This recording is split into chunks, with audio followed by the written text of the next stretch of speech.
Hello, my friends. Welcome to Start the Day with Ginny. I want to share with you my hashtag HJPP challenge.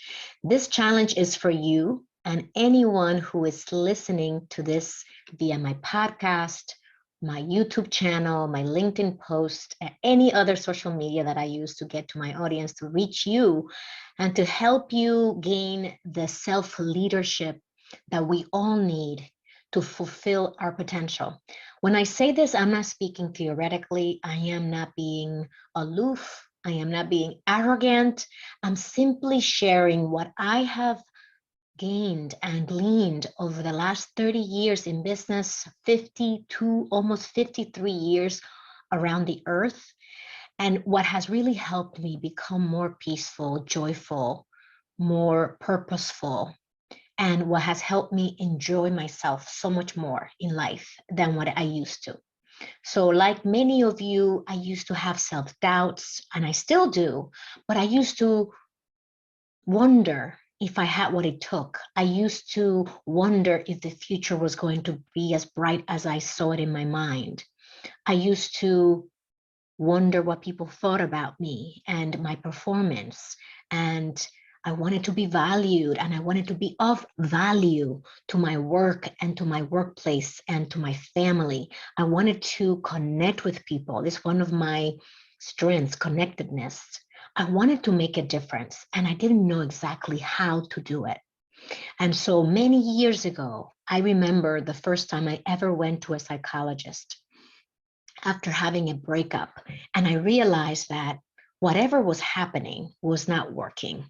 And I decided to do something about it. And I went to my first psychologist ever. This is back in 1999.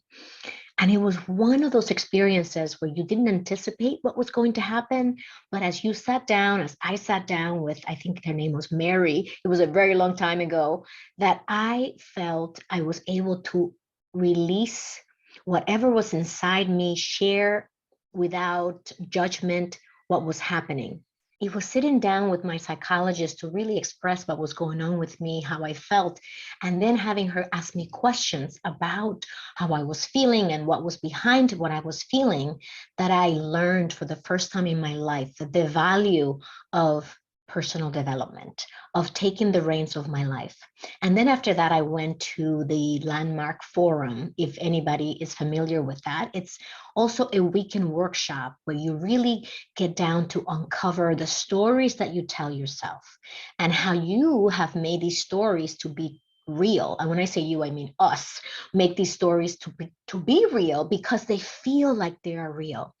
And all of this is coming from conditioning from the time we were born until the time we are here now. And so whether you are on a track where you feel empowered, you feel you're on it, you feel you are aligned between where you see yourself going and where you are today, and the activities that you're doing are energizing you, and that you have the coping skills and the emotional intelligence to self-manage when things go awry, which happens all the time, then you are good. You're on your way. However, if you're like many of my clients who also are growth minded and are into personal development, and you feel the need to retool, to gain some new capabilities to help you get from where you are to where you want to be. And my friends, all of it is within you already, then this message is for you. So this was a really long introduction to bring you to the hashtag HJPP challenge. And that is the challenge of hope, living in hope every single day. Yes, things are going sideways right now. There's always going to be something going wrong in our work, with our colleagues, with our manager, with our project, at home, with our partner, with our children. There's always going to be something wrong. And believe me when I say this, I am not on a pedestal. I am right there with you. There's always something that comes up. Things are never perfect because perfection is an illusion. It does not exist. However, when we gain the tools to self-manage, to first of all, be aware of what is going on, how we're responding, how we're showing up, and then to self-manage by responding versus reacting, our whole reality changes. Hope is one of those emotions that helps us change our perspective, helps us zoom out, helps us see that there is light at the end of the tunnel, even though it may seem so dark at the moment. And I know they are extremes. There's always a spectrum of things that are mild and things that are super extreme. Things that are mild, a little spat with your spouse or your partner, no big deal, to my life is in danger. There's a war going on. Very big range and spectrum. And so I am saying what I'm saying and take it into that perspective that I know that it's different for everyone. And so no matter where you are on that spectrum, consider what would happen if you bring in the emotion of hope, that there will be a brighter future somehow, even though you don't see the pathway there right now. The next one is joy, the emotion of joy. When you embrace joy, it's something that is all internal. It doesn't matter what is happening outside. It's irrelevant. When you are committed and your intention is to bring joy to your day, you will show up differently, because with that intention of joy, you will take a problem that comes to you and you will make sense of what is happening so you can find a solution to the problem and support the people who are involved in the problem with you, whether that be our teams, our manager, our family member, a friend, someone in your community. That is hope and joy. The next and last two emotions that I'm asking you to embrace as we do the hashtag HJPP challenge is peace and purpose. Similar to the previous two, hope and joy, peace and purpose are also two emotions that will help you create harmony, intention, and bring mindfulness into your life. Peace has been one of my coveted emotions since my divorce started. And I know that I talk about my divorce, so I'm moving on. But I want you to know that when times are really tough, when you're going through a health issue, when you have someone in your life who's going through a situation, honing in on peace is so important, because what that will do is it will take you away from any activities, conversations, thoughts that will remove the peace. And so you will have a new level of self-awareness and mindfulness to direct who you hang out with, what you talk about, and how you spend your energy when you're focused on peace and purpose. And purpose is really the fuel that no matter what you're trying to achieve, if you're only focused on the what you are achieving and not why is that important to you, then you will run out of fuel. And that's what happens to so many of us, myself included. If I start doing something because I want to do that thing, but I'm not clear on my why, on my purpose, the minute that something goes the wrong way, I will stop. And I'm sure that happens to you too.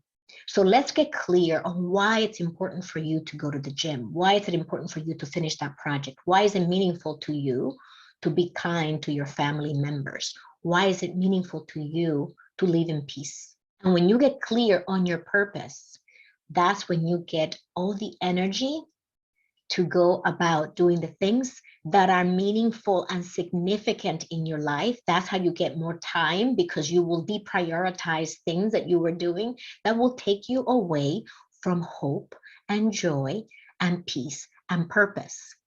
Can you see how this could be empowering to you to embrace hope, joy, peace, and purpose? So if you're taking me on this challenge, I would like for you to leave me a comment and share with me what is the number one thing that you are committing to doing going forward, or that you're going to stop doing going forward, that will help you live more aligned with the emotions of hope, joy, peace, and purpose.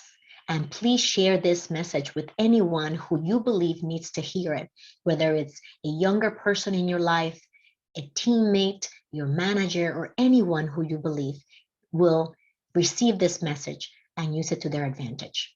That's what we are here to do, to support each other, to lift each other up, to bring our superpowers and share them with everyone who will be willing to listen so that we can reach our full potential unapologetically.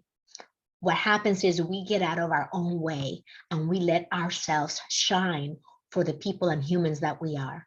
I'm so grateful to so many of my mentors, Fabienne, Steve Harrison, Tony, Dean Graciosi, Brendan Burchard, Marie Forleo. There's so many of them. Oprah, of course. I listen to the Oprah Soul Conversations podcast. I'm always getting inspired by people who will help me stay connected, including Deepak Chopra, with my hope, my joy, my peace, and my purpose. And it is a mindful, intentional activity that brings me lots of joy and that becomes part of my lifestyle. It's no longer a job for me to do it. It's part of my lifestyle. So I'm inviting you to embrace it and also to share your voice and share the message with anyone who's craving it. You know how to reach me at callwithginny.com. And if you're interested in finding out what I'm up to and what free events I have coming up, visit my events page on executivebound.com/events. Live with purpose. Live with joy.